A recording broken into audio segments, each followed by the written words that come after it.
ರಾಜ್ಯದ ಯಾವ ದಿಕ್ಕಿಗೆ ಹೋದ್ರೂ ನೀರಿಲ್ಲ. ಕಳೆದ ವಾರ ಅಲ್ಪ ಸ್ವಲ್ಪ ಮಳೆಯಾದರೂ ರಾಜ್ಯದ ಜಲಾಶಯಗಳು ತುಂಬುವಷ್ಟು ಒಳಹರಿವು ಬಂದಿಲ್ಲ. ಹೀಗಾಗಿ ರಾಜ್ಯದಲ್ಲಿ ಬರದ ಪರಿಸ್ಥಿತಿ ನಿರ್ಮಾಣವಾಗಿದೆ. ಈ ನಡುವೆ ಕಾಂಗ್ರೆಸ್ ಬಿಜೆಪಿ ನಡುವೆ ಬರ ರಾಜಕೀಯ ಶುರುವಾಗಿದೆ. ಆ ಕುರಿತಾದಂತಹ ಡೀಟೇಲ್ಸ್ ಇಲ್ಲಿದೆ ನೋಡಿ.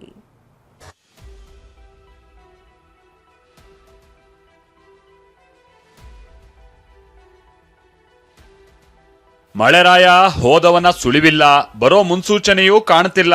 ಹೀಗಾಗಿ ವರುಣನ ನಂಬಿ ಕೂತಿದ್ದ ಅನ್ನದಾತರ ಪರಿಸ್ಥಿತಿ ಅಧೋಗತಿಯಾಗಿದೆ.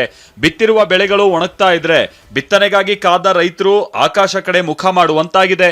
ಈ ನಡುವೆ ರಾಜ್ಯದಲ್ಲಿ ಬರದ ರಾಜಕಾರಣವೂ ಶುರುವಾಗಿದೆ. ಬರ ಪರಿಸ್ಥಿತಿ ಕೇಂದ್ರ ಸರ್ಕಾರಕ್ಕೆ ಡಿಕೆ ಪರಂ ಪತ್ರ. ಇದರ ಪ್ರಯುಕ್ತ ಮಾನ್ಯ ಮುಖ್ಯಮಂತ್ರಿಗಳು ಈಗಾಗಲೇ ಕೇಂದ್ರಕ್ಕೆ ಪತ್ರವನ್ನ ಬರೆದಿದ್ದಾರೆ.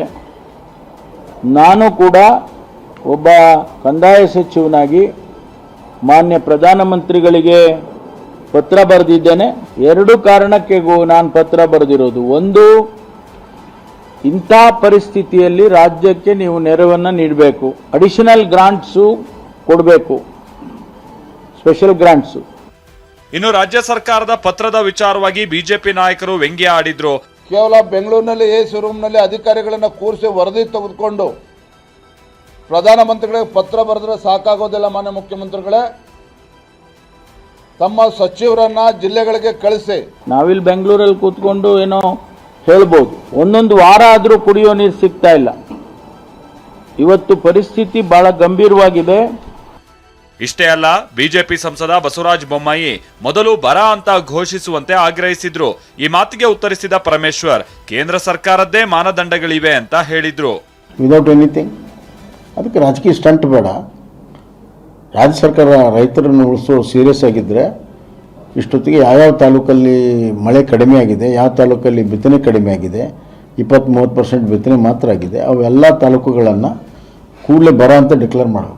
ಫಸ್ಟ್ ಇದುವರೆಗೂ ಒಂದು ನಯಾ ಪೈಸಾ ಕುಡಿಯೋ ನೀರಿಗಾಗಲಿ ಅಥವಾ ಡ್ರಾಟ್ ರಿಲೀಫಿಗಾಗಲಿ ಒಂದು ನಯಾ ಪೈಸಾ ಇವತ್ತವರೆಗೂ ಖರ್ಚು ಮಾಡಿಲ್ಲ.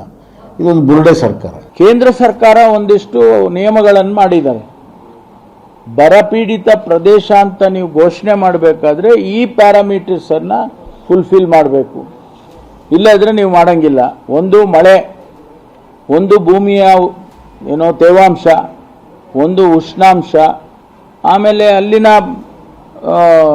ವಾಟರ್ ಸೋರ್ಸ್ ಏನಾದರೂ ಇದ್ದರೆ ಆ ವಾಟರ್ ಸೋರ್ಸ್ ಇದೆಯಾ ಇಲ್ವಾ, ಈ ರೀತಿ ಒಂದು 7-8 ಪ್ಯಾರಾಮೀಟರ್ಸ್ ಅನ್ನು ಮಾಡಿದ್ದಾರೆ. ಹೀಗೆ ರಾಜಕೀಯ ನಾಯಕರು ಬರದ ಬೆಂಕಿಯಲ್ಲಿ ರಾಜಕಾರಣ ಮಾಡ್ತಾ ಇದ್ರೆ ರಾಜ್ಯದ ಜನ ಮಳೆ ಕೈಕೊಟ್ಟಿದ್ದಕ್ಕೆ ಪರಿತಪಿಸ್ತಾ ಇದ್ದಾರೆ. ಮಂಡ್ಯದಲ್ಲಿ ನಾಲೆಗಳಿಗೆ ನೀರು ಹರಿಸಿ ಅಂತ ರೈತರು ಪ್ರತಿಭಟನೆ ಮಾಡ್ತಿದ್ದಾರೆ.